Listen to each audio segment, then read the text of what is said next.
Yo, what is going on, guys? Today, we got a fun topic to discuss, man. We're going to be talking about the fighters from each division in the UFC who I think are cooked. And yeah, it's going to be fun. Let's just get into it. First off, I'm going to be skipping flyweight because I kind of was looking through the rankings. I'm choosing from the top 15, by the way. And I was looking at the top 15 of flyweight. Honestly, I don't really see anyone who stands out definitively as someone I would say is cooked. Everyone in that division seems to be in an okay spot. If I had to choose somebody, it might be like Amir Albazi. But in general, even the guys that are coming off losses, who have lost a couple in a row, guys who just lost like Tagir and Bekov, he's training with Habib. Habib's going to be hammering his ass. I don't think he's going to lose his next fight. And, even these other guys like Brandon Moreno, who have lost a couple in the recent fights, I think can honestly bounce back. I can see them potentially winning their next fights. So yeah, man, I don't think that flyweight is in a bad position at all. And nobody really stands out to me. But let's just go into bantamweight. I'm going to say it's Davison Figueiredo, guys. I think Davison Figueiredo's a little bit cooked, man. And I don't want to disrespect the legend, right? He's one of the greatest flyweights of all time. Moving up to bantamweight, I respect it a lot, man. But, he is decent. He got 3 wins first coming into the division. He beat Cody Garbrandt. By the way, no chin. He's not that good. And then he beat, Chudavera, who's kind of a heavy bag, right? But decent ranked wins. Not bad at all. Here's the problem. I just feel like Davison Figueiredo is a little bit undersized, man. He's very, very small for the division. Against, guys like Montel Jackson, he looked very tiny. Even when he took down Montel Jackson and was laying fully on top of him, trying to control him, Jackson kind of just stood back up without using much effort at all. I feel like Davison Figueiredo is very undersized for the division, and a lot of these guys are going to be able to physically dominate him. Kind of like Corey Sandhagen. He kind of just was able to get him to the ground and kind of just manhandle him a little bit. Same with Petr Yan, hitting those trips that he always hits on his opponents. He was able to just sweep Figueiredo super easily, made it look very effortless. And I feel like Figueiredo's a little bit, he kind of gives these pipsqueak vibes in the division. And unfortunately, I feel like that's just the reality. At the same time, he's also a little bit old. He's like 38, pushing 40, right? That's pretty old for, someone in the lighter weight classes. He's also taken a lot of mileage. He's taken a lot of damage in his career, like those 4 wars that he went through against Brandon Moreno. He's had a long, storied career at flyweight. So, yeah, man, I feel like, he also got injured against Corey Sandhagen. So, overall, he's taken a lot of damage. I feel like, he even said he had his sights set on the belt. So, I feel like he's it's pretty guaranteed that he's going to lose to Umar in his next fight. I feel like there's just no way Umar is going to be able to, or he's going to be able to beat Umar. Because I just don't really see an avenue for him to win that fight. And I feel like after that, I think he should retire, honestly. I don't think he's getting to the belt. He's done enough in his career. He's achieved greatness, achieved championship status, and defended his belt. And yeah, man, he is one of the greatest flyweights of all time. But I think at bantamweight, he is a little bit cooked. Let's move on to, I guess this is featherweight. I picked a name from the featherweight rankings, although this man is moving up to lightweight in his next fight. I just had to choose him because I wanted to talk about it. It's Brian Ortega, guys. Brian Ortega is cooked. There's no way around it. He's very, very cooked. I think he's losing to Moicano, and I honestly feel like, Moicano's not a horrible matchup. If you were to take everyone ranked at lightweight right now, and you wanted Brian Ortega to maybe potentially be able to win one of them, you would pick Moicano. But I still think he's going to lose. I honestly think Moicano could hurt him pretty badly and drop him on the feet. The guy has no chin at this point. His durability is gone, man. He's old. And those cuts down to featherweight just weren't good for him, man. He's taken a lot of brutal fucking weight cuts. And he's pretty big. And I feel like moving up to lightweight, it's just not going to help. Because although it might be a little bit better for his chin, he's still taken plenty of damage in his career. He's still just, I feel like he's still going to be chinny. And I feel like the guys at lightweight just hit harder. They just hit. The difference in power in that 10-pound jump is one of the biggest jumps that you can, go from in the UFC. I feel like the difference between 35 and 45 isn't that big, but the difference between featherweight and lightweight is actually pretty big. And I feel like these guys are going to be hitting a lot harder in comparison to the featherweights that Ortega was fighting. And also, bro, you got styled on in your last fight by Aljo, bro. How does that happen? Aljo, it's a little bit funny, bro, that you got danced around. Aljo was out there looking like fucking Volkanovski against you, bro. He was jabbing you up. He was popping the jag, popping your head back, piecing you up a little bit, bro. That's a little bit unfortunate. That's just not great as a supposedly solid contender at featherweight. I feel like Brian Ortega's not that good. Honestly, he was tough in his early stage of his career. He had that durability and he had decent power. But honestly, I feel like Moicano's gonna be able to get the better of him. Moicano's a long, lanky, tall guy at lightweight. I feel like he's gonna be able to hurt Ortega on the feet and on the ground. It is pretty even. I could see Brian Ortega maybe getting a sub, but I will say I'm picking Moicano in his next fight. And yeah, I think Brian Ortega's cooked. If he even were to beat Moicano, he's facing I don't know. I feel like he's facing up in the division. Honestly, I can see anybody if he fought BSD or something, I feel like he'd get chin. If he fought anywhere up in the rankings, even a Mauricio Rufy, someone like that, he's getting chin. So yeah, man, that's Brian Ortega. I feel bad. Brian Ortega's pretty cool. I like the dude, but he is pretty cooked. Let's move on to lightweight. It's gonna be Beneil Dariush, guys. I don't really need to talk much about this. He was in my saddest losses video for a reason. He's very cooked, bro. I'm surprised that he's still fighting. I'm surprised that he's still in the rankings. Slimed out by Charles Oliveira, slimed out by Arman Sarukian, slimed out by BSD. It can't get much worse for this guy, bro. He's going out quicker and quicker, bro. He got KO'd by Oliveira in the first round, but it was a couple minutes in, right? Or was it the first? No, it was the second round. He was the second round, right? He lasted a couple rounds with Oliveira. Got KO'd by fucking Arman in a minute flat, bro. Genuinely slimed out. Looked like he was dead. And then, bro, BSD literally just hits him behind the ear one time. He's gone, bro. He's fucking dead. So yeah, just face plants on the canvas. This guy can't take a punch anymore. It's over for him. I don't think I can ever pick him to win a fight again. I'm sorry. I don't think I can. Bro, he even got chinned a little bit by Moicano. He even got dropped and hurt on the feet by fucking Moicano. And you're only getting hurt on the feet by Moicano if your chin is genuinely cooked.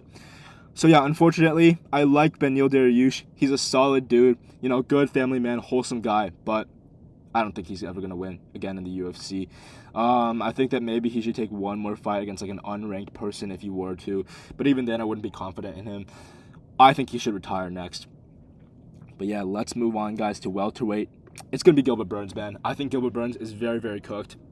And yeah, man, we're seeing he's kind of just declining. Prime Gilbert Burns with a dog, man. Prime Gilbert Burns, I feel like, honestly, could have given JDM a tough test, maybe even beaten JDM. I know Bedtime MMA wouldn't like this take. I feel like Prime Gilbert Burns could have given JDM a lot more trouble. And even, kind of washed version of Gilbert Burns did give JDM some trouble and took a round off of him. And was winning that third round up until JDM KO'd him. So, yeah, man, Gilbert Burns, right?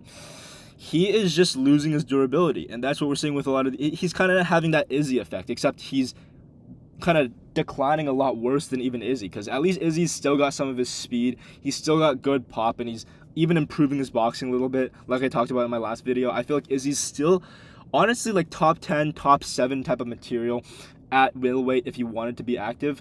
I feel like Gilbert Burns is kind of just cooked.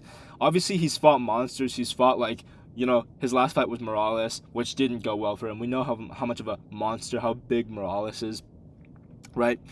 And yeah, I just feel bad for Gilbert Burns, man. The thing is that, like I said, he used to be such a dog in the early stages of his career when he was in his prime, right? Took Khamzat Chimaev to absolute war, hurt him on the feet. To this day is the one guy who, gave Khamzat Chimaev truly, truly a tough test. I know Usman also gave Khamzat kind of a tough fight. Not like Gilbert Burns did, though. Burns actually had Khamzat in deep, deep trouble.